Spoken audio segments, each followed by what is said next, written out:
गीता 18 के श्लोक नंबर 62 में भगवान स्वयं कह रहे हैं कि अर्जुन उस परमेश्वर की शरण में जा जिसकी कृपा से परम शांति व शाश्वत स्थान अर्थात सतलोक को प्राप्त होगा। वो परमेश्वर कौन है, कहां है, कैसा है, जानने के लिए कृपया अवश्य सुनिए जगत गुरु तत्वदर्शी संत रामपाल जी महाराज के अमृत वचन। परमपिता परमात्मा पूर्ण ब्रह्म सारी सृष्टि के रचनहार कुल मालिक कबीर देव जी, कबीर साहिब जी, अल्लाहु अकबर, अल्लाह कबीर, कबीर देव, ये हमारे पिता हैं, परम पिता हैं। ये हमारे परम पिता हैं, ये हमारे परमात्मा हैं। और हम यहाँ काल के जाल में कष्ट उठा रहे हैं। हम आजीवन एक पेट को पूरा करने में ही अपना जीवन व्यर्थ कर देते हैं और ये कार्य अधूरा ही रह जाता है। हमारे जाने का समय आ जाता है। परमात्मा कहते हैं तुम कहाँ आकर के फंस गए, तुम कहाँ रह रहे हो, विचार करो, ये कोई जीवन है। लेकिन परमात्मा को ये भी मालूम है कि इनके बस की बात नहीं। काल भगवान ने आपको विवश कर रखा है। इसने बड़े सुनियोजित तरीके से अपने को यहाँ फंसा रखा है। ब्रह्मा जी, विष्णु जी, शिव जी तक भी ये अपने ही भाई हैं। हम वहीं से चलकर आए हुए हैं। जो अच्छी आत्माएं होती हैं उनको ये अपने पुत्र के रूप में जन्म दे करके यहाँ अपने आहार के लिए व्यवस्थक प्रबंधक बनाता है और इनको एक एक गुण युक्त कर देता है। रजगुण युक्त ब्रह्मा जी, सतगुण विष्णु जी और तम गुण युक्त शिव जी को बना दिया। अब इनके बस की बात नहीं। इनके अंदर से एक ऐसी तरंग निकलती है जो इन तीन लोक के प्राणियों को प्रभावित कर रही है। भले ये भगवान अपनी राजधानियों में रहते हैं, शिव जी शिवलोक में, विष्णु जी विष्णुलोक में, ब्रह्मा जी ब्रह्मालोक में, लेकिन इनसे निकल रही वो तरंगें हमें यहाँ प्रभावित कर रही है। जैसे एक मकान के अंदर, रसोई के अंदर मिर्चों का छौंक लग रहा है। वो साकार वस्तु मिर्च यानी छौंक लग रहा है रसोई में और तीसरे दूसरे अन्य कक्षों में बैठे हुए व्यक्तियों को भी छींकें आ रही हैं। इस प्रकार उन चीखों को रोकना भी जीव के बस का नहीं। ठीक इसी प्रकार इन तीनों भगवानों के शरीर से ऐसी तरंग निकल रही है जैसे मिर्च से निकल रही है और वो हमें प्रभावित कर रही है, जिसके आधार से हम रजोगुण प्रभावित हो जाते हैं, संतानों उत्पत्ति करते हैं। इतना प्रबल प्रेशर इस काल ने जीव के ऊपर डाल रखा है। फिर संसारिक सुख, कार कोठी बंगले बनाना, ये भी उसी रजोगुण के प्रभाव से हम यहाँ लगे रहते हैं, इसी व्यवस्था में। दूसरा सतोगुण का जो विष्णु जी के अंदर से जो सतोगुण की तरंग निकल रही है, उनसे हम एक दूसरे में मोह हमारा ऑटोमेटिकली हो जाता, न चाहते हुए भी, और इतना प्रबल हो जाता है कि हमारे बस की बात नहीं, हम संतान या संपत्ति से मोह हटा लें। इसको सतिथि बोलते हैं। ये शुद्ध हिंदी का सतिथि, यानी ये पड़े रहे यहाँ, इनका जी लग गया रहे। और तीसरे का आपने पता ही है, भगवान शिव जी तो कल्याण करते हैं। शंकर जी के अंदर से निकल रही तरंग ये हमें क्रोधित करती है। ना जाने छोटी सी बात पर तू मैं और भयंकर युद्ध का रूप धारण कर लेती है, न जाने कितने प्राणी मर जाते हैं। तो परमात्मा को मालूम है कि ये विवश कर रखे हैं, इतना समय नहीं छोड़ रखा है इस काल ने कि कभी ये सोच ले भगवान के बारे में। यदि कहीं जाते भी हैं किसी स्थान पर तो रास्ते में भी और आते जाते भी, और वहां 10 मिनट बेशक थोड़ा बहुत जिस पूजा में गए हैं 2-4 मिनट ध्यान लग जाना, तो फिर भी ध्यान उस बार ये व्यवस्था में रहता है। तो काल ने ये व्यवस्था सुनियोजित तरीके से कर रखी है कि मनुष्य जीवन पाकर ये प्राणी परमात्मा ना बचले, और बजाय कोशिश करे तो गलत बजाय शास्त्र विधि त्याग का मनमानी पूजाएं करे ताकि ये मेरे जाल में पड़ा रहे। वो दयालु परमात्मा आते हैं जिनको हम छोड़कर आगे थे अपनी नालायकी थे, क्योंकि वो हमारे हैं, हम उसके हैं। अपने का दुख अपनों को ही होता है। हम जितने भी यहाँ दुखी हो रहे हैं उतना ही परमात्मा भी हमसे दुखी है, हमारे कारण दुखी है। अब कारण क्या था कि सतलोक में इस काल ने गलती की थी, और हमने भी गलती की, क्योंकि हम अपने पिता को छोड़कर ये जब तप कर रहा था इसकी तरफ आसक्त हो गए।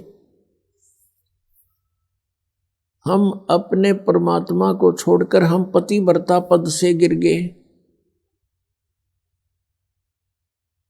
और हम इसको चाहने लगे भगवान को छोड़कर, जो हमें सर्व सुख देव था, सारी सुविधाएं थी, वहां कोई दुख नहीं था, कोई काम नहीं था, नैष्कर्म में मुक्ति वहां प्राप्त होती है, बिना काम किए वहां मिलता है आपको। तो हम वहां गलती हमने की, जिसका दंड आज हम यहां भोग रहे इसके साथ आ गए। इसने वहां एक और भयंकर गलती की कि जब ये दुर्गा युवा थी, परमात्मा ने इसको युवा बना करके इसके पास भेजा था, और हम सब आत्माओं को दुर्गा के शरीर में प्रवेश कर दिया था सूक्ष्म रूप में, और इसको कहा था बेटी तू वचन से जितने जीव कहेगी बना देना, बना सकती है, तेरे को मैंने पावर दे दी, कबीर भगवान ने कहा था। अब इस काल भगवान ने वहां इसके साथ बदतमीजी की थी। उस सच्चे लोक में यह बकवाद नहीं चलती, इसने बलात्कार करने की सोची थी, जिस कारण से इसको वहां से निष्कासित कर दिया। जब इसको निष्कासित कर रहे थे इसने बहुत याचना की। एक सहजदास नाम के परमात्मा के प्रथम जनपुत्र हैं, जो सबसे पहले 16 उत्पन्न हुए थे उनमें से एक है। उसे याचना की कि मुझे यहीं रखवा दो, प्रार्थना कर दो भगवान ते। उन्होंने प्रार्थना की थी सहजदास ने जाके भगवान के दरबार में, क्योंकि परमात्मा सतलोक के भी टॉप मोस्ट प्लेस पर विराजमान है। तो परमात्मा ने कहा था भेज दो, यहां से ये रखने योग्य नहीं है। तब सहजदास ने आके कह दिया कि मैं तो अर्ज करी अनुरागी, अब तुम विषय लोक जाओ भड़भागी। ये वहां से चल पड़ा, तो उसका प्रतिशोध ले रहा भी ये हमारे से, हमारे परमात्मा से प्रतिशोध ले रहा है कि उसकी आत्माओं को इतना सता दूं, ये तौबा बोलती रहे और वो दुखी रहे। ये इतना शैतान है जिसको हम भगवान मानते थे, ये ब्रह्म है। यहाँ ये ब्रह्म नाम से प्रसिद्ध है। जैसे गीता जी अध्याय नंबर 15 के श्लोक नंबर 16 और 17 में 3 पुरुष बताए, 3 प्रभु, एक सरपुरुष एक अक्षर पुरुष। सरपुरुष तो ये ब्रह्म है, अक्षर पुरुष ये पर ब्रह्म है। संतों की वाणी में एक पार ब्रह्म शब्द है, वो पार ब्रह्म पर ब्रह्म के लिए नहीं, पार माने सबसे पार, सबसे लास्ट वाला, टॉप मोस्ट, यानी सुप्रीम गॉड। तो ये अक्षर पुरुष ये परब्रह्म है, और इन दोनों के लोकों में और इनका सब ये नाशवान है, इनका शरीर ये सभी नाशवान है, जीवात्मा किसी की नहीं मरती। 15वें अध्याय के 17वें श्लोक में कहा कि उत्तम पुरुष है तू अन्य, उत्तम पुरुष यानी पुरुषोत्तम श्रेष्ठ परमात्मा तो कोई और है समर्थ, और वही तीनों लोकों में प्रवेश करके सबका धारण पोषण करता है, वो अविनाशी परमात्मा है, उसको परमात्मा कहते हैं। फिर 15वें अध्याय के 18वें श्लोक में ये कहता है कि मैं तो इसलिए पुरुषोत्तम प्रसिद्ध हो गया कि मेरे अंतर्गत जितने प्राणी हैं उनसे मैं उत्तम, उनसे श्रेष्ठ हूं, उनसे तगड़ा हूं। जो 21 ब्रह्मांड में है ये मेरे से कम शक्ति के हैं, मैं इनसे ज्यादा शक्ति वाला हूं, इसलिए मैं पुरुषोत्तम प्रसिद्ध हो रहा हूं। लोक वेद के आधार से, दंत कथाओं से मैं पुरुषोत्तम नहीं, पुरुषोत्तम तो 17वें श्लोक में बता दिया, वो कोई और है। तो ऐसे ये काल जो है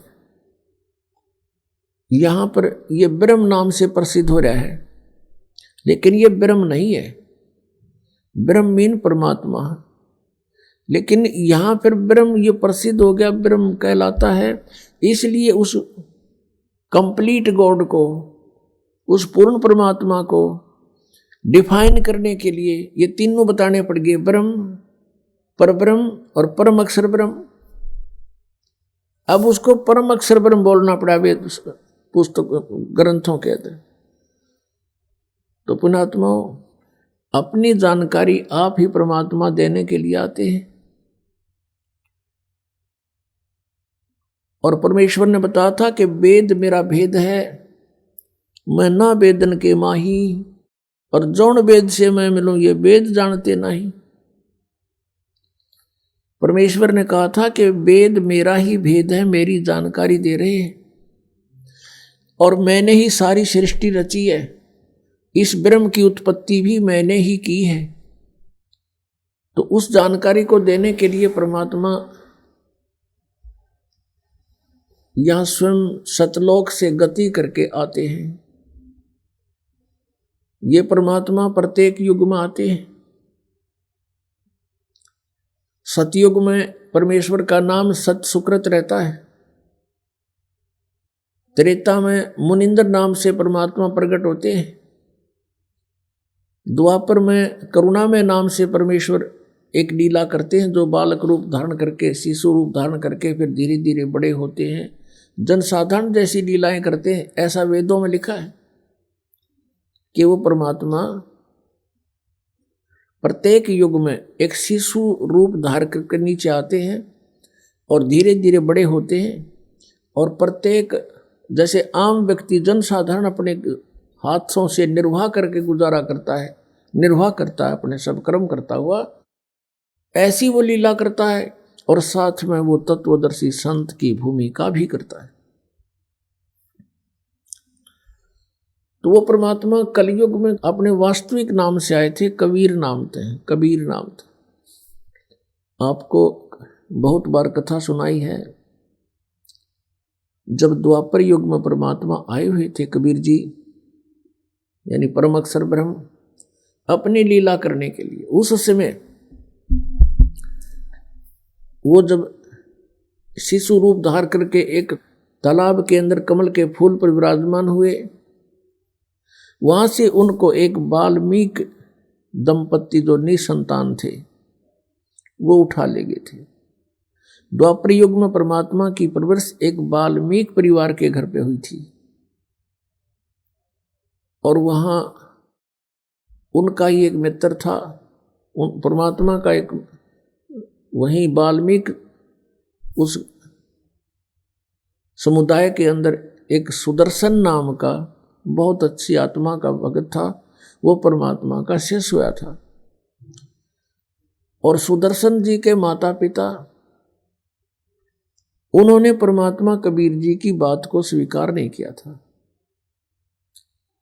सुदर्शन जी बहुत अच्छे परमात्मा को अच्छी तरह समझ चुके थे, अपने माता पिता से भी बहुत बार प्रार्थना करते थे, लेकिन बात यह आ जाती है कि घर का जोगी जोगड़ा, बाहर का जोगी सद, क्योंकि वो उसी कॉलोनी में रहे भगवान, वाल्मीकि के घर में जन्म, तो उसको भगवान मानना हंसी खेल नहीं। बिना ज्ञान के भगवान की पहचान हो नहीं सकती। वो नहीं माने। अंत में जब परमात्मा ने कहा कि सुदर्शन, उसके माता पिता शरीर छोड़ गए, लेकिन भगवान से उपदेश नहीं लिया। तब सुदर्शन जी के जाने का समय आया, तब परमात्मा वहां पहुंचे कि सुदर्शन, सतलोक की तैयारी है बेटा, अग्नि की तैयारी है। आपने ज्ञान ऐसा दे दिया, इसे गंदे लोक में फिर पैर फंस गया तो दाता के करीब सूत में नहीं आओगी। ठीक है बेटा, एक बात बता, तेरी कोई इच्छा तो नहीं है? क्योंकि इच्छा सबसे बड़ी दुश्मन है इस जीव की, वापस ला फंसाओगी। सुदर्शन जी ने कहा कि प्रभु कोई इच्छा नहीं दास की, आपने ज्ञान ऐसा दे दिया। कुछ देर के बाद कहता है, भगवान एक प्रार्थना है इस दास की। मेरे माता पिता बहुत ही अच्छी आत्मा के थे, बहुत ही नेक थे। हे परमात्मा, उन्होंने आपका नाम नहीं लिया। हे दाता, वो इस काल के जाल में फंस गए। और मेरी एक थोड़ी सी प्रार्थना आपसे, उचित समझो तो प्रभु स्वीकार करना, उनको पार करना प्रभु, किसी जन्म में उनको पार करना। अब परमात्मा ने सोची यू भी फंसेगा, अब यू भी रहेगा यहाँ पर। मुश्किल से एक निकालन की सोची थी काल के जाल से, यू भी फंस गया। यह भी कमजोरी ये है। एक बुजुर्ग व्यक्ति डॉक्टर के पास चला गया और जाके कहने लगा, डॉक्टर साहब मेरी कमर दुख है। डॉक्टर ने देखा अस्थि पिंजर सा रह रहा बूढ़े का। वो कहने लगा, बाबा या कमजोरी है, वीकनेस है ये शरीर में। फिर कहता मैं खड़ा होता हूं तब चक्कर आता है। डॉक्टर बोला कमजोरी है। मेरी पिंडी भड़के हैं, मेरी पिंडियों में दर्द होता है, पिंडलियों में। डॉक्टर बोला कमजोरी है। अब इस बात पे वो बूढ़ा नाराज हो गया। ने बोला तू डॉक्टर है गम चक्कर, एक के बाद जाने कमजोरी है कमजोरी है कमजोरी है। अब वो डॉक्टर ने बोला बाबा यह भी कमजोरी है कि बूढ़े आदमी ने, क्योंकि कमजोर आदमी ने गुस्सा गना आवे, तो यह भी कमजोरी है, कमजोरी के कारण गुस्सा आएगा आपको। तो परमात्मा ने जान लिया कि यह भी कमजोरी है, बोल रहे सुदर्शन में। बिल्कुल तैयार हो लिया और यह इच्छा बीज फिर रख दिया काल ने। परमात्मा कहते हैं इच्छा दासी जम की या खड़ी रहे दरबार, और पाप पुण्य दो वीर हैं या सतखसमी नार। अब जैसे हमने यहां से चलना है, हम पुण्य कर रहे हैं, पुण्य अति आवश्यक है। और ये पुण्य एक ऐसा आपका जहाज बनेगा साथ में, क्योंकि सब सहयोग होता है मंत्र का भी। जहां तक इस पुण्य का काम है, ये पुण्य वहां तक आपको मदद करेगा। लेकिन वहां जाकर इस पुण्य की तरफ नहीं देखना आपने, क्योंकि वहां चलने के बाद जहां अकाउंट होता है वहां खड़े रहते हैं दूत काल के। और यूँ कहेंगे अगर तेरी तो बहुत कमाई है, ओहो तू तो भाई, आप तो जो है ना ऐसे विष्णु लोक में देवता बन सकते हो, आप तो ब्रह्म लोक में ऐसे बन सकते हो, आप तो 10 जन्म तो इंद्र के पा सकते हो। ये पुण्य के कारण है। तो वहां आपने ये पुण्य भी नहीं रखना, ये पुण्य भी हमारा दुश्मन वहां होगा, यहां नहीं। यहां तो आपकी बहुत हेल्प करेगा। तो वहां जाकर ये पुण्य की तरफ भी आपने नहीं देखना, कामना ना बनना। कहते इंद्र दा राज कागदा बेस्टा ना भोगा इंद्राणी नू। इतनी हेट हो जाए यहाँ के लोग की के वहां इंद्र बन गया फिर गधा बनेंगे आकर के। ये बातें याद रखने की है। परमात्मा ने सोचा कि ये बालक भी रह गया यहीं पर, क्योंकि परमात्मा का और काल का एक वार्तालाप होया था। तब इस काल ने परमात्मा अपने पुत्र के रूप में खड़े थे वहां पर, वो समझ नहीं सका कि ये भगवान है या सहज दास है या जोग जीत है। कभी परमात्मा किसी रूप में आ जाते हैं, कभी किसी के रूप में। तब उसने कहा था कि 3 युगों में जीव कम ले जाना प्रभु, 3 युगों में, सतयुग त्रेता द्वापर में कम जीव ले जाना, और चौथा युग जब कलयुग आवे तब तव शरण जीव बहु आवे। ऐसा वचन हर मोय दीजे, तब तुम गवन संसार ही कीजे। तो 3 युगों में जीव कम ले जाना और चौथे युग में कितने ही जीव ले जाना, ऐसा प्रतिज्ञा परमात्मा से ले ली थी। भगवान ने कह दिया था ठीक है, पर परमात्मा भी जानी जान थे कि ये 3 युगों में ये भक्ति को नहीं करें, क्योंकि सतयुग त्रेता द्वापर में अच्छी आत्माएं होती हैं, मजबूत शरीर होता है, पिछले पुण्य साथ होते हैं, और कोई भी साधना वो कर रहे हैं उनको पिछले पुण्यों से लाभ होता ही रहता है। तो ये सोचते रहते हैं कि जो साधना मैं कर रहा हूँ वही, उसी से मुझे पुण्य हो रहा है, ये लाभ हो रहा है। तो इसलिए परमात्मा ने ये चौथा युग चुना था कि चौथे युग तक ये खाली हो लेंगे, कति खोखे हो जाएंगे, पुण्य इनके साथ रहे नहीं, इनकी ब्रह्मटी होगी, और ये साधना भी कर रहे होंगे डुप्लीकेट काल की प्रोड्यूस की हुई, इनसे उनको कोई लाभ नहीं होगा। और फिर हम जाएंगे या अपना कोई दास भेज देंगे, अपना प्रतिनिधि, और फिर पावर मालिक की काम करती है, हम इनको सुख देंगे, ये पहचान जाएंगे भगवान कौन है और छोड़ देंगे उन नकली साधनाओं को। तो इस दृष्टिकोण से परमात्मा ने वहां सोचा था कि मुश्किल से तो एक युग तैयार कराया था, और ईब यो भी गोडे टेक ज्ञानियों के आगे मन में दोष तो आ ही लिया। अब उस सुदर्शन जी को ये विश्वास था कि यदि परमेश्वर ने एक बार हाँ भर ली तो मेरे पिताजी पार ही होंगे, माता पिता। तो परमात्मा ने कहा ठीक से बेटा, चिंता ना कर, तेरे माता पिता को मैं पार करूंगा, पर उन्हें गलती तो बहुत करी, लेकिन मैंने तेरे से वचनबद्ध हो गया। मैं आप पे कह दी भगवान ने, नहीं तो वो कहता परमात्मा ने सोची थी वो डूबेगा ही।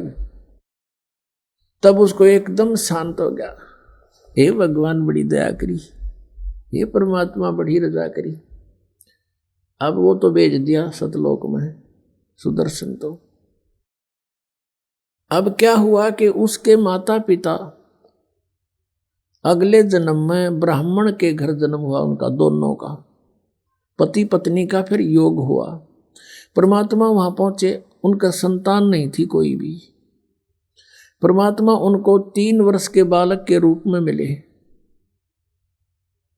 सब जगह ढिंडोरा पिटवा दिया, किसका बालक है, मुनादी करवा दी, किसी ने स्वीकार नहीं किया। अधिकारियों से भी बात करा दी कि किसी ने नहीं लिया, तो उन्होंने कह दिया आप ही रख लो। अब 3 वर्ष का बालक, और उनको न्यू कहे, अब माता पिता तो कहना ही था भगवान ने।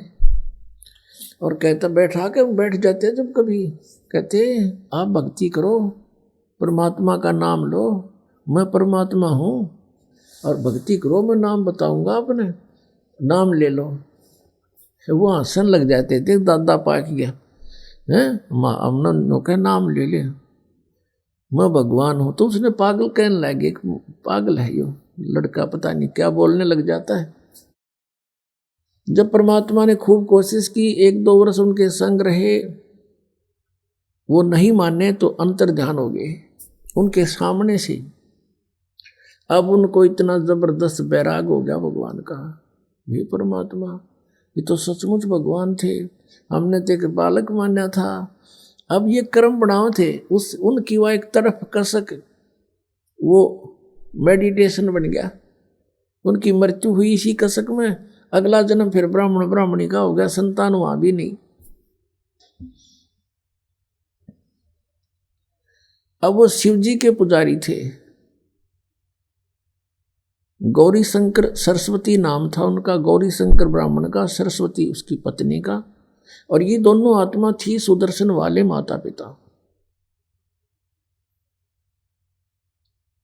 अब परमात्मा ने सोची जय ये ब्राह्मण रहेंगे तो माने नहीं। अब परमात्मा ने अपने प्यारी आत्मा को पार करने के लिए जो भी कारण बनाना है उसी से ही वो बात बनेगी। अब क्या हुआ, वो शिव के पुजारी थे, नेक आत्मा थी, भगवान शिव की कथा करते थे और जो भी दान दक्षिणा आ जाती थी केवल भोजन योग्य रख लेते थे, भोजन जितनी बाकी का भंडारा कर देते थे, दान धर्म में लगा देते थे। अन्य उनकी बहुत ज्यादा महिमा होगी, अन्य ब्राह्मण जो थे वो उनसे ईर्ष्या करने लगे क्योंकि लोग गणे प्रशंसा करें और वहां जाकर दान गणा दे कथा में। और वो जो ढोंगी टाइप थे, लोग अनबकाम थे, उनकी महिमा कम होने लगी, वो ज्यादा थे संख्या में।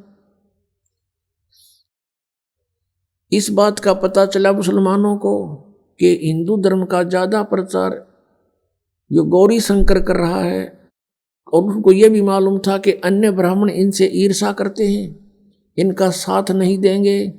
जबरदस्ती मुसलमान बना दिया उनको, जबरदस्ती मुसलमान बना दिया, अपना जल छिड़क दिया उनके घर में, उनके मुंह में डाल दिया, अब तो मुसलमान हो गए। अब वो ब्राह्मण तैयार बैठे ही थे, जो दूसरे थे, उन्होंने कहा कि ये मुसलमान हो गया, इनका भाईचारा बंद, इनको गंगा में स्नान करना बंद, ये मुसलमान हो गए। वो तो बाट देखे थे, उनको तो इंतजार थी से दिन की, सब जगह डंडोरा पीट दिया, मुसलमान बन गया, गौरी शंकर मुसलमान बन गया। अब वो मुसलमान बन गया तो बन गया, भी क्या करे, मजबूरी होगी, क्योंकि ब्राह्मणों ने बाइकाट कर दिया उसका। उनका नाम रख दिया नूर अली और उसकी पत्नी का नाम रख दिया नियामत। उनको फिर नीरू और नीमा कहने लगे। अब गंगा में स्नान करना बंद कर दिया मुसलमानों का कि तुम नहीं नहा सकते इसमें, किसी को नहीं स्नान करने देते थे गंगा में, वहां पर मुसलमानों को खासकर। तो उन्होंने क्या सोचा कि अब क्या करें भाई। गौरी शंकर सरस्वती ने, नीरू नीमा ने विचार किया कि पहले तो रोजी रोटी चल रही थी कथा करने से, फिर उन्होंने सोचा भाई ऐसा कौन सा आसान कार्य है जो बिना पैसे के शुरू हो सके, हमारे पास पैसा तो है नहीं। तो उन्होंने फिर कपड़ा बुनने का काम सोचा। उसमें कुछ नहीं करना, एक 4 लठ गाड़ने होते हैं, 4 खुट्टे से बस लकड़ी काट लाओ जंगल में, तो वो कार्य शुरू कर दिया। और इतनी नेक आत्मा थी, फिर भी उनका जो मेहनताना आता था, दोनों की रोटी से जो बच जाता था, हफ्ते 10 दिन में भंडारे में लगा देते थे, यानी पुण्य करते थे। उनको संतान नहीं थी। पुण्यात्माओं, समाज के अंदर हम ऐसी कुरीतियां भर चुके हैं कि आधे से ज्यादा हम उनसे दुखी हैं। संत मते के अनुसार, परमात्मा के विधान अनुसार, ठीक है, संतान भगवान देता है, वो हमारा संस्कार है और उन संस्कार को हमने भोगना है। लेकिन परमात्मा की शरण में आप भी आओ और बच्चा ने भी ला दे, तो फिर परमात्मा के भी टॉप आवृत हैं। पूर्ण परमात्मा के पास, कबीर भगवान के पास एक ऐसी शक्ति है कि वो हमारे संस्कारों को चेंज कर सकता है। अन्य भगवान ब्रह्म पर ब्रह्म यहाँ तक कोई नहीं कर सकता, ना ब्रह्मा विष्णु महेश कर सकते। हमारा एक दूसरे से लेन देन है, इसलिए हम यहाँ फंसे हुए हैं। एक लेवा एक देवा दूतम, यहाँ कोई किसी का पिता नहीं पूतम। ऋण संबंध जुड़ा एक ठाठा, अंश में सब 12 बाटा। जब सुखदेव ऋषि अपनी माँ के गर्भ में 12 वर्ष रहे थे, जब बाहर आए, आते ही उठकर चल पड़े, अपनी और नाल को कमर पर डाल ली। और जब व्यास जी ने कहा था, अरे बेटा मुंह तो दिखा दे, पीठ करके चल पड़ा। अरे 12 वर्ष तेरी इंतजार करी, पुत्र मोह में व्याकुल हो गए व्यास जी, और कहा तो एक बार शकल तो दिखा दे मेरा बेटा। तो सुखदेव दूसरी तरफ मुंह किए हुए कहता है कि ऋषि जी, ना जाने कितनी बार तू मेरा बाप बन लिया, ना जाने कितनी बार मैं तेरा बाप बन लिया। ये तो बूंदी बीमारी है, कट्टन दे मेरा रोग। यूं कहकर आकाश में उड़ गया। पिछले संस्कार से सिद्धि थी उसमें। तो उसमें कहा था सुखदेव ने कि एक लेवा एक देवा दूतम, और कोई किसी का पिता नहीं पूतम। या तो ऋण संबंध जुड़ा एक ठाठा, अंश में सब 12 बाटा। यह एक कथा है, बिल्कुल सच्ची समझो इसको। 2 भाई थे, पिता ने पहली शादी करवाई, उससे एक पुत्र उत्पन्न हुआ, वो पत्नी मर गई। दूसरी शादी कराई, उससे दूसरा पुत्र उत्पन्न हुआ। वो पिता के एक की संतान थे, माताओं के 2 के थे। उनकी एज में भी काफी डिफरेंस था। बड़े पिता की मृत्यु होगी, बड़े भाई का विवाह हो गया। छोटा भाई जब 10-1 वर्ष का था उसकी मृत्यु होगी, अस्वस्थ हो गया। इलाज करवाना चाहा, 10-20 हजार 2,000 रुपये लगाए, स्वस्थ नहीं हो पा रहा था। तो दोनों ने, पति पत्नी ने मिलकर सोचा, उस बड़े भाई ने और उसकी पत्नी ने, कि आधी संपत्ति का हकदार है, सबको पता है मरने वाला है, बीमार बहुत है, क्यों पैसे व्यर्थ करते हो, इसको विष दे देते हैं या विष का इंजेक्शन लगवा देते हैं। एक सलाह बन गई, क्यों बुरे काम में जल्दी बात बने है, एक राय हो जाती है। तो एक डॉक्टर से बात करी, उसने कहा कि तू ऐसे ऐसे कर दे, इसके इंजेक्शन लगा दे या कोई औषधि दे दे विष की, ट्रीटमेंट आपसे चल ही रहा है। तो उसने कहा मैं 500 रुपये लूंगा, और 500 रुपये दे दिए, उस समय के 500 रुपये। कहने का भाव यह है कि उस लड़के की मृत्यु होगी। मृत्यु होगी तो 2-3 वर्ष के बाद, 1-2 वर्ष के बाद उनका लड़का हो गया।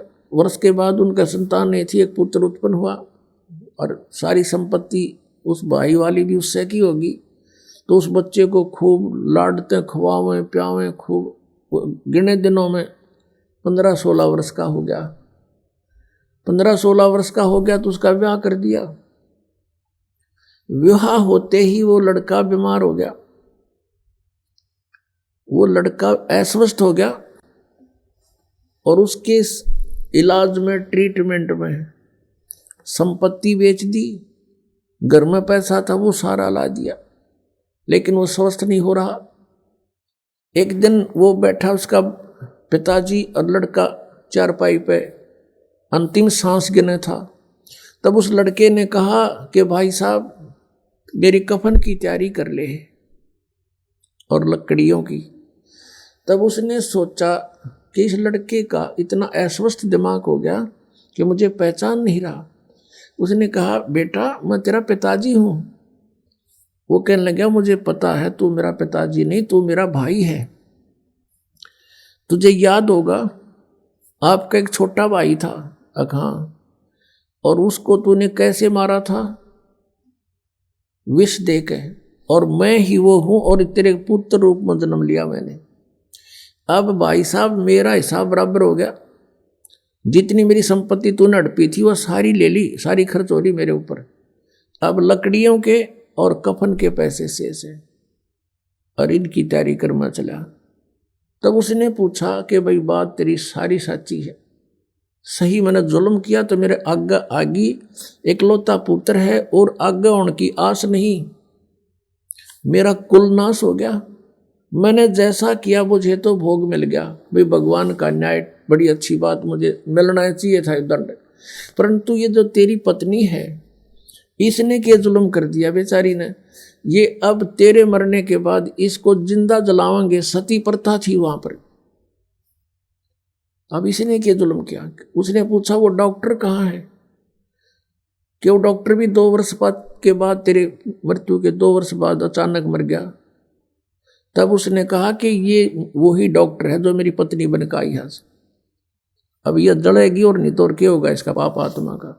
तो यहाँ इन बातों को पुण्यात्माओं आपने अपने हृदय में जचाना पड़ेगा। जैसे गीता जी अध्याय नंबर 7 के श्लोक नंबर 29 में गीता ज्ञानदाता कहता है कि उस तत्परम को जानकर और सारे अध्यात्म ज्ञान को जानकर सब कर्मों से परिचित होकर प्राणी केवल जरा और मरण से छूटने का ही प्रयत्न करता है। वो यहाँ किसी वस्तु की डिमांड नहीं रखता। जरा माने बुढ़ापा, मरण मीन मृत्यु। तो पुण्यात्माओं हमने सब कर्मों से परिचित होना है। एक समय एक गुरु से चले जा रहे थे। एक मछियारा मछली पकड़ रहा था और उनको पकड़ पकड़ के जाल भर भर के बाहर डाल रहा था। वो तड़प तड़प के मर रही थी। तब शिष्य ने पूछा, गुरुदेव इस अपराधी प्राणी को क्या सजा मिलेगी? गुरुदेव ने कहा, बेटा आजा फिर बताऊंगा, समय आने पर उत्तर दूंगा तुझे। कुछ 5-7 वर्ष के बाद, 8 वर्ष के बाद दोनों गुरु शिष्य जा रहे थे, जंगल से गुजर रहे थे, वन से। वहां एक हाथी का बच्चा उछल कूद करता करता 2 पेड़ों के बीच में फंस गया। बहुत निकट निकट थे। निकलने की चेष्टा की लेकिन नहीं निकल पाया। निकलने की चेष्टा करने में उसकी सारी खाल छुल गई। वो निकलते आया बाहर, लेकिन इतना लाचार हो गया, वो गिर गया। उसके सारे शरीर में कीड़े पड़ गए, कीड़े, और वो बुरी तरह चिघाड़ मार रहा है, चिल्ला रहा है। अब उस शिष्य ने पूछा, गुरुदेव इस प्राणी ने ऐसा कौन सा जुल्म कर दिया? देखो कितने कीड़े पड़े हुए इसके शरीर में, चिल्ला रहा है। तब गुरुदेव ने कहा, बेटा जो मछियारा आपने देखा था, प्रश्न पूछा था मेरे से, एक मछियारा मछलियां पकड़ रहा था, आपने पूछा था कि इसको क्या दंड मिलेगा? कहने लगे कि ये वही अपराधी है, हाथी की जूनी में आदि जितनी मछलियां थी वो इसको नोच नोच कर इसका मांस खा रही है, ये कीड़े बन गए। तो पुण्यात्मा परमात्मा कहते, तुमने उस दरगाह का मैल नहीं देखा, धर्मराज के तिल तिल का लेखा। हम फिर अपने उसी प्रसंग पर आते हैं।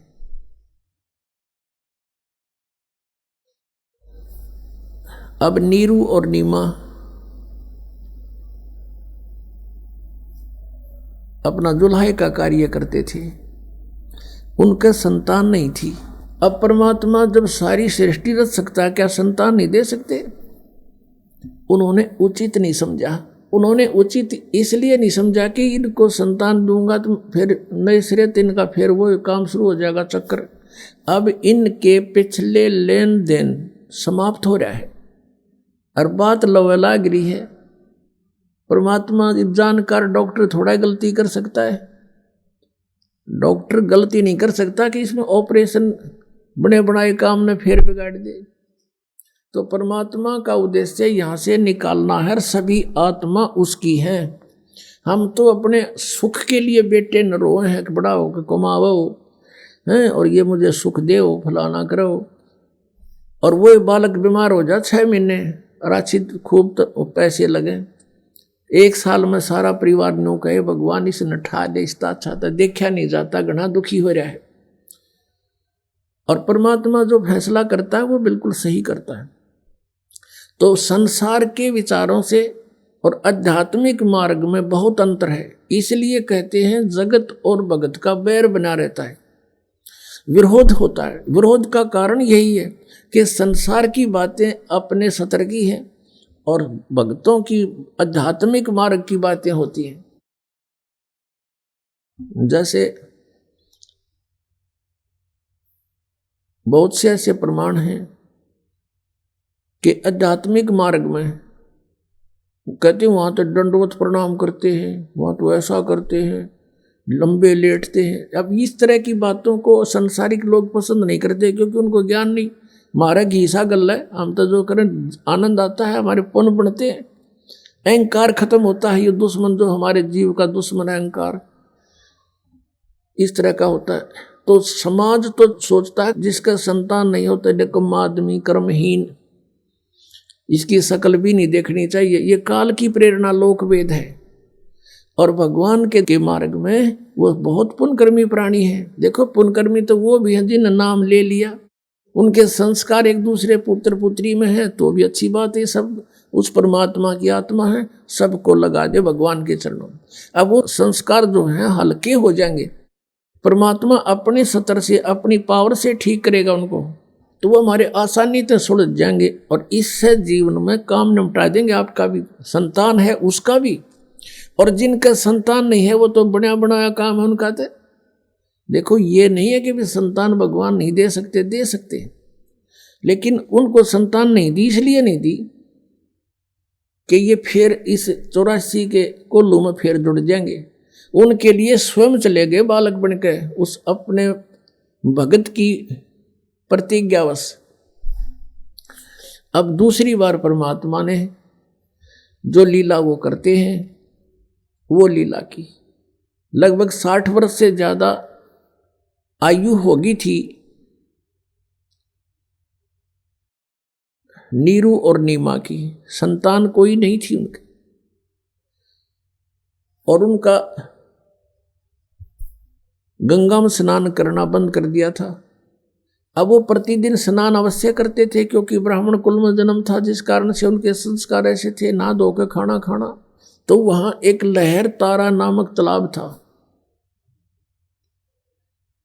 लहर, उसका तारा नाम था। लहर तारा इसलिए बोलते थे कि गंगा का जल वर्षा के दिनों में एक लहरों के द्वारा ऊपर का उछल कर एक बहुत बड़े सरोवर का रूप धारण कर लेता था, जैसे ये सामने आप देख रहे हैं। उसमें स्नान करने के लिए प्रतिदिन जाया करते थे, प्रतिदिन स्नान करने जाते थे, और वो उनकी झोपड़ी से लगभग 4 किलोमीटर दूर था। उसमें वन ही वन थे, वहां पर बहुत बड़ा सरोवर था। जिस दिन परमात्मा सतलोक से चलकर आए,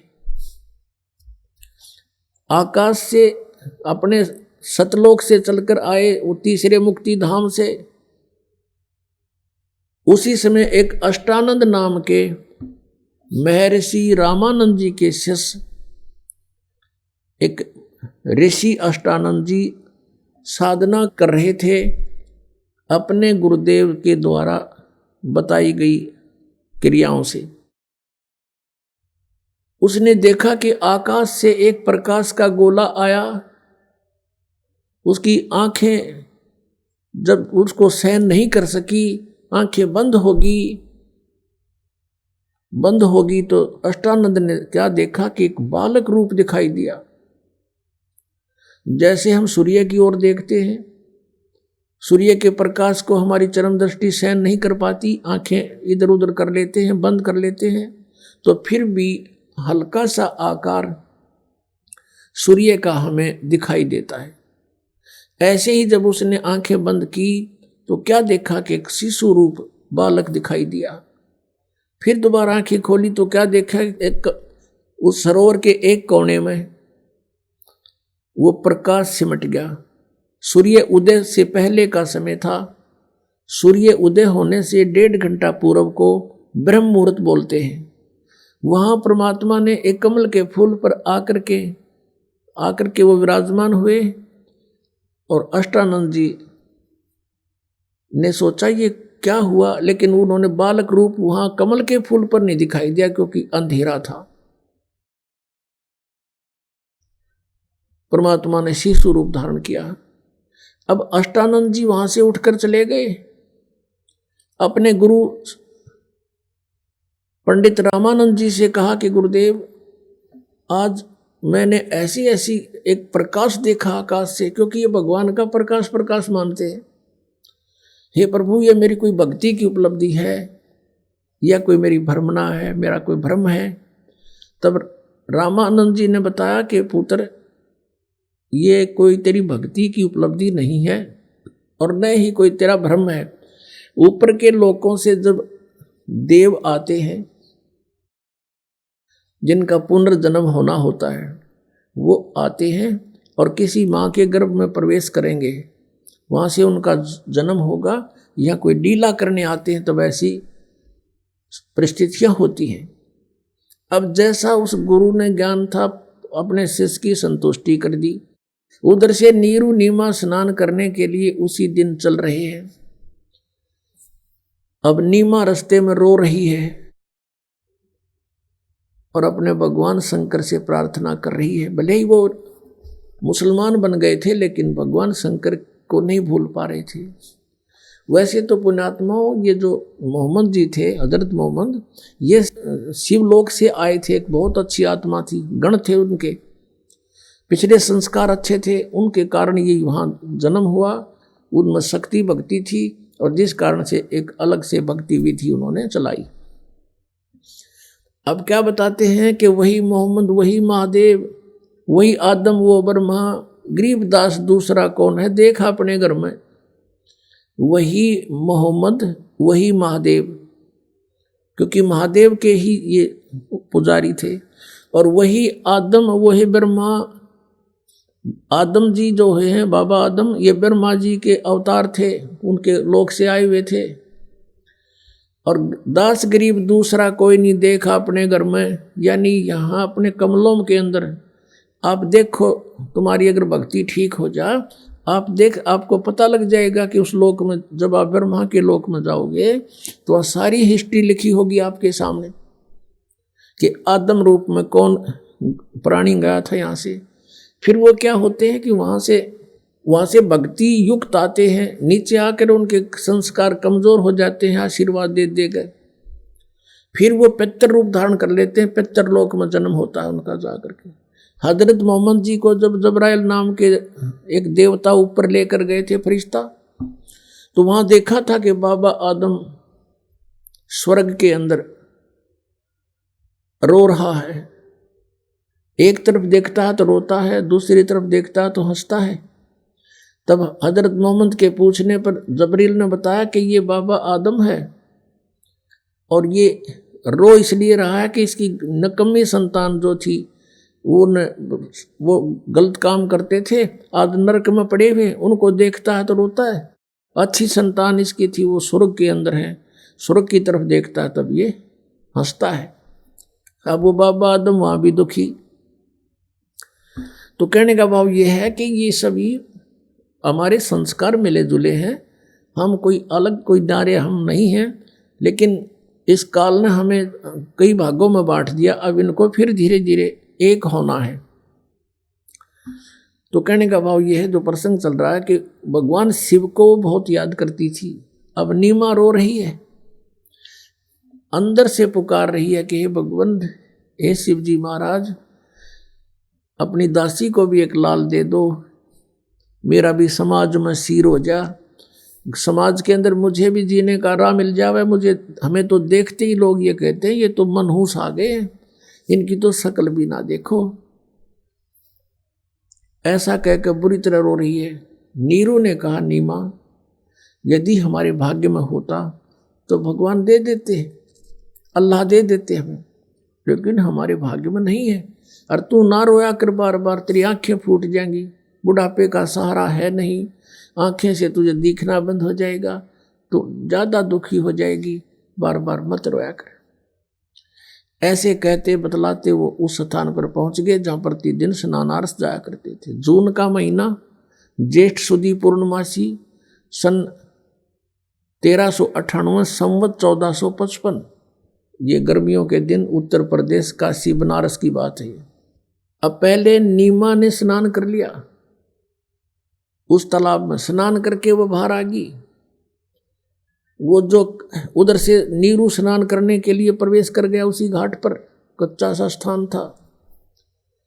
नीमा जो कपड़ा बांध कर नहाई थी, उसको धोने के लिए, कपड़े चेंज करके उसको धोने के लिए पुनः गई वो सरोवर के किनारे।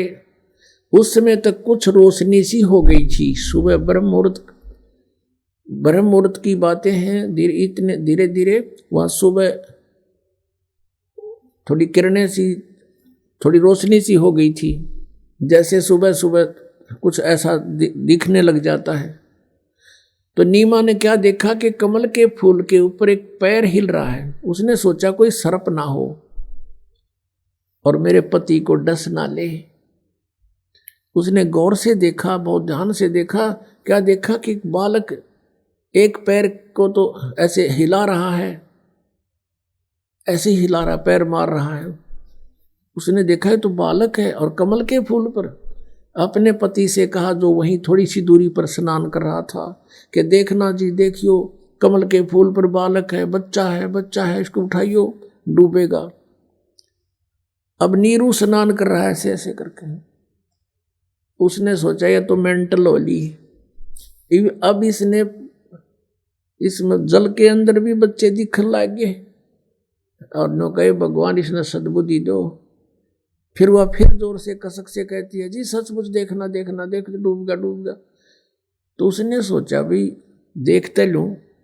जिधर वो संकेत कर रही थी ध्यान किया तो सचमुच कमल के फूल पर बालक है। उसने तुरंत उठा लिया, उस कमल के फूल समेत उस बालक को उठा के अपनी पत्नी को थमा दिया। अब वो नीमा उसको लेकर परमात्मा को किनारे पर आ गई और नीरू नहाने लग गया। वो स्नान कर ही रहा था। अब नीमा परमात्मा को, वो तो परमेश्वर आए हुए थे, अपने आत्माओं जिस मालिक का नाम लेते हैं, रोम रोम करना चाहते हमारे, जिसकी खोज में हम युगों से लगे हुए हैं, और वो परमात्मा उस बहन की गोदी में एक बालक रूप बना के, अब जो आनंद उस माई को महसूस हुआ होगा, जिसके नाम से आनंद होता है, जिसको आसपास वो हमारे हो तो उसको कितना सुख होगा। अब ये तो वो माई ही व्याख्यान कर सकती है, वही वर्णन कर सकती है, उसके पास भी जुबान नहीं होगी। लेकिन पुत्र मोह, मालिक की कृपा, इतना सुंदर बालक, उसको देख देख कर कभी उसको प्यार करती है, मुंह चूमती है, सीने से लगाती है और शुक्र मनाती है अपने शंकर भगवान का। हे भगवान, आज ही हृदय से पुकार की थी, आज ही भगवान आपने मेरी सुन ली। अब यहाँ बताते हैं कि जगत का पेखना पेख्या, धड़ी का नाम ना लेखा। इन ब्रह्मा विष्णु महेश्वर के 9 नंबर बना करते आ तरह खुद भगवान अन्यों के शिव जी ने दे दिया। अब हम ऐसे ही अभी तक भ्रमित रहे। अब थोड़ी देर के बाद स्नान करके वो नीरू बाहर आया। उसने विचार लाया कि पहले तो हम मुसलमान बना दिए, मुसलमानों से हमारा ज़्यादा लिंक नहीं, हिंदू हमसे बात नहीं करते, और कहीं हम इस बालक को घर लेकर जाएंगे तो गांव वाले नगर वाले कहेंगे कि तुम किसी का चुरा के लाए हो। हम कहेंगे कमल के फूल पर मिला, हमें कहेंगे झूठ बोलते हो, कमल के फूल पर बालक हो ही नहीं सकता, और हमारा उलिया बिगाड़ेंगे, बालक को छीन लेंगे, पूछेंगे कहाँ इनकी माता पिता, वह रो रही होगी, तुम चुरा कर लाए हो किसी का। इस तरह की उसने 100 अटकल लाकर अपनी पत्नी से कहा कि भगवान इस बालक ने यहीं रख दे, इसी में अपनी खैर है। लेकिन नीमा कहती है जी ना जाने इस बालक ने मेरे पर क्या जादू कर दिया, अब मैं इसके बिना जी नहीं सकती, मर सकती हूँ, मैं इसको नहीं छोड़ सकती। अब नीरू ने सोचा कि ये मानती नहीं और घर बेघर करवाएगी, बालक रहना नहीं। उसने अपने जीवन में पहली बार अपनी पत्नी की तरफ हाथ किया थप्पड़ मारने के लिए, रोते हुए कि तू जिद्दी होगी, मैं तेरी हर बात को मानता आया हूँ, इस कारण के हमारे संतान नहीं है कि तेरी आत्मा दुख ना पा जा, इसलिए तू जिद्दी होगी, हट करने लगी है, मेरी एक नहीं मानती है, और छोड़ इस बालक को। यूं हाथ किया ही था, परमात्मा बोले जो गोदी में थे, कहने लगे नीरू सावधान हो। अब नीरू रुक गया, डर गया, कदे कोई भूत है, प्रेत है, क्यों फरिश्ता है। बालक बोल पड़ा और कहा कि मुझे घर ले चलो, तुम्हारा कोई आपत्ति नहीं आएगी, मैं तुम्हारे लिए आया हूं। और नो बालक बोल पड़े, कलजा पाट जा। वो तो चुप हो गया, कत्ती सांस नहीं निकाला, और आगे आगे हो लिया अपनी धोती ठाक है। और घर पे आ गए। घर पे आते ही पता चला सबने कि इतना सुंदर बालक है भगवान, कदे देखा ना सुना। सारे नगर की औरतें आदमी देखना हुए, राजा तक भी आए, वहां का जो राजा था दिल्ली का वो भी देखने आया कि इतना सुंदर बालक। ये भूल भाल गए कि कौन हर कितने लाइनों तो बता दिया कि वहाँ लहर तारा तालाब में मिला है कमल के फूल पर। फिर परमात्मा की लीला थी, किसी के मन में दूसरी भावना नहीं आने दी।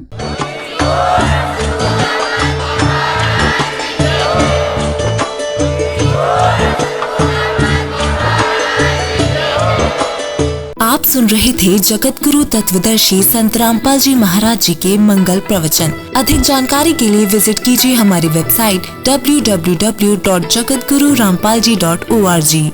संत रामपाल जी महाराज जी के शुभ आशीर्वाद से पूरे विश्व भर में 500 से भी ज्यादा नाम दीक्षा केंद्र हैं, जिन पर संत रामपाल जी महाराज जी द्वारा ऑनलाइन निशुल्क नाम दीक्षा दी जा रही है। अपने नजदीकी नाम दीक्षा केंद्र का पता करने के लिए संपर्क करें 8222880541।